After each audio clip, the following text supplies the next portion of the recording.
Halo, perkenalkan kami dari kelompok 3 yang beranggot dari Gibran Matubong, Giovanni Gilbert, Rinaldi Rahman, dan saya William Nathanael.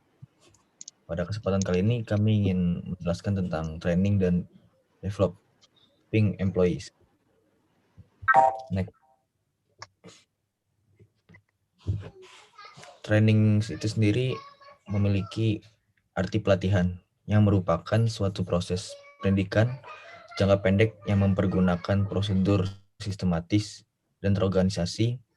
Pegawai non-manajerial mempelajari pengetahuan dan keterampilan teknis dalam tujuan yang terbatas. Dan developing itu memiliki arti yang pengembangan merupakan suatu proses pendidikan jangka panjang yang mempergunakan prosedur sistematis dan terorganisasi diterapkan kepada pegawai manajerial yang mempelajari pengetahuan konseptual dan teoritis untuk mencapai tujuan yang umum. Pelatihan dan pengembangan merujuk pada struktur total dan program di dalam dan di luar pekerjaan karyawan yang dimanfaatkan perusahaan dalam mengembangkan keterampilan dan pengetahuan, utamanya untuk kinerja pekerjaan dan promosi karir. Biasanya, pelatihan merujuk pada pengembangan keterampilan bekerja yang dapat digunakan dengan segera.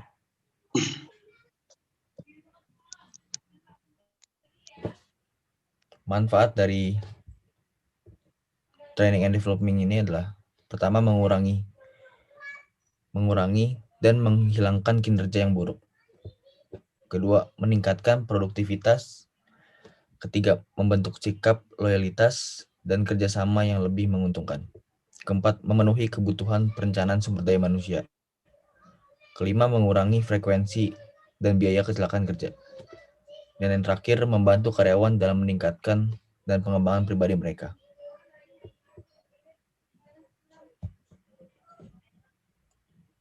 Tujuan yang pertama adalah meningkatkan penghayatan jiwa dan ideologi. Yang kedua adalah meningkatkan produktivitas kerja. Yang ketiga adalah meningkatkan kualitas kerja. Keempat, meningkatkan ketetapan perencanaan sumber daya manusia. Kelima, meningkatkan sikap moral dan semangat kerja. Keenam, meningkatkan rangsangan agar pegawai mampu berprestasi secara maksimal. Ketujuh, meningkatkan kesehatan dan keselamatan kerja. Kedelapan, menghindarkan keusangan. Kesembilan, meningkatkan perkembangan pribadi pegawai. Next.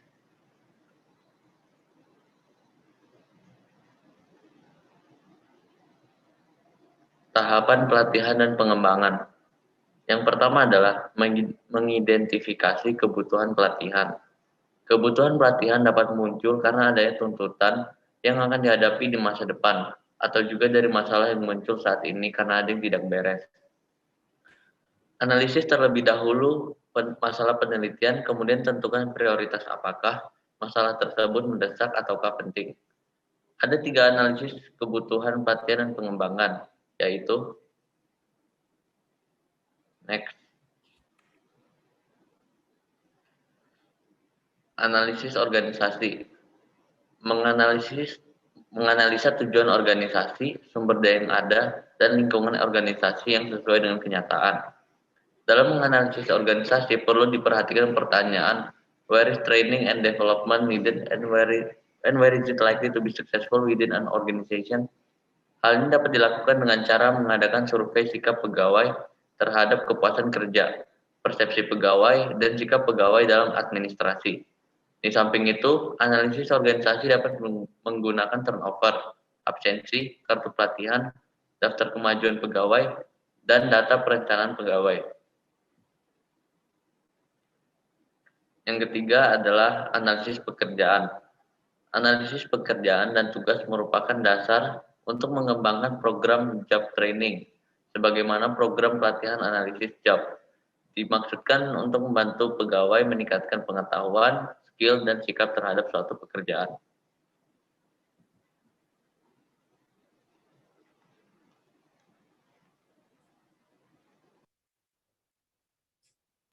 Analisis pegawai. Analisis pegawai difokuskan pada identifikasi khusus kebutuhan pelatihan bagi pegawai yang bekerja pada jobnya. Kebutuhan pelatihan pegawai dapat dianalisis secara individu maupun kelompok. Analisa kebutuhan individu dari pelatihan dapat dilakukan dengan cara observasi oleh supervisor. Evaluasi keterampilan kartu kontrol kualitas dan tes keterampilan pegawai. Analisa kebutuhan kelompok dapat diprediksi dengan pertimbangan informal dan observasi oleh supervisor maupun manajer.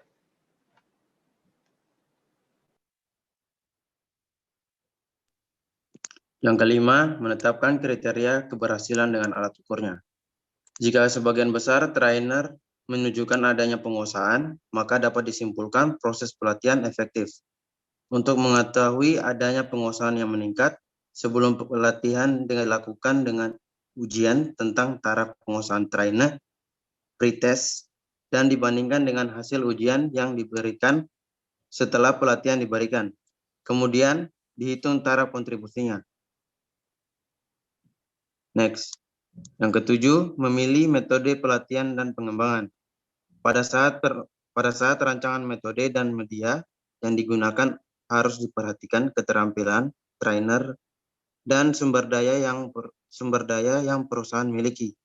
Berikut metode yang dapat digunakan dalam program ini.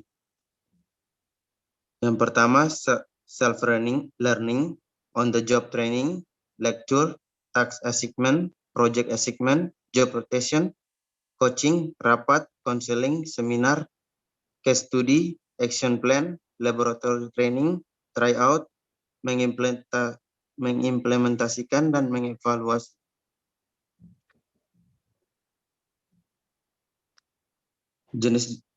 Jenis-jenis pelatihan pengembangan SDM. Yang pertama, melatih keahlian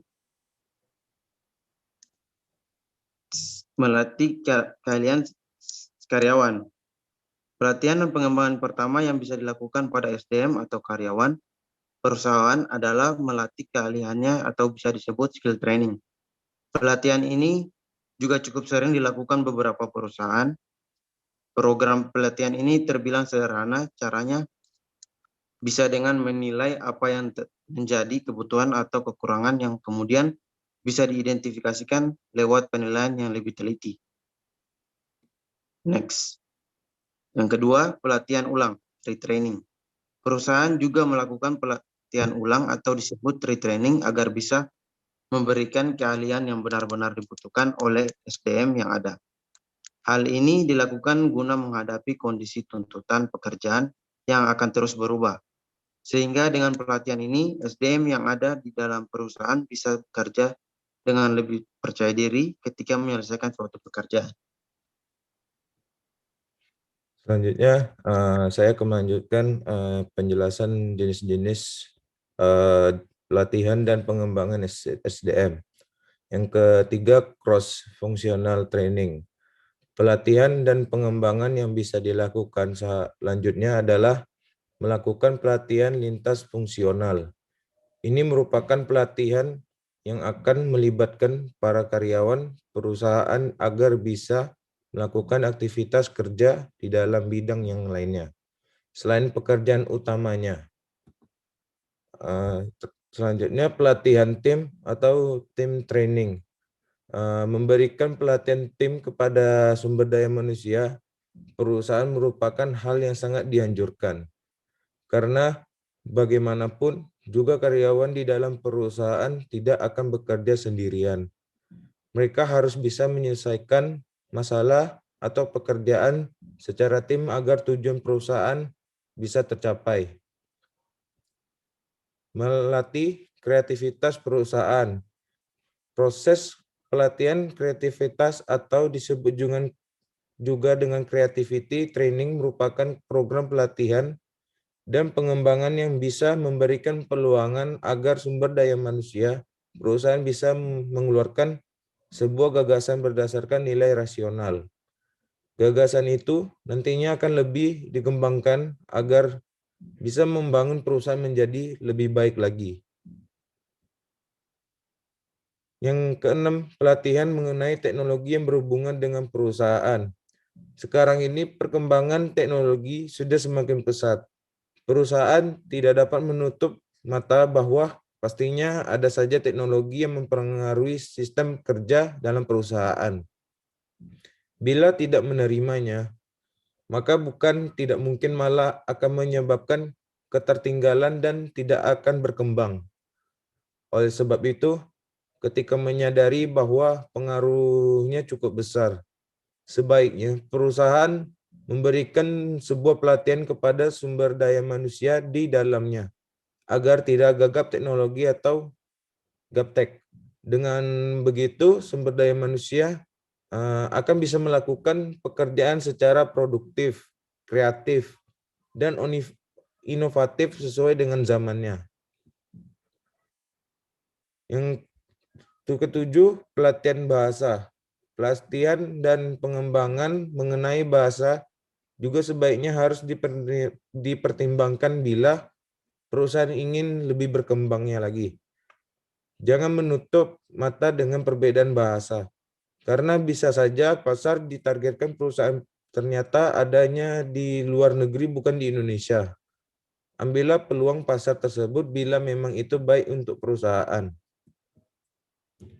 Sekian dari presentasi kami. Apabila ada kekurangan dan kesalahan, kami mohon maaf dan terima kasih.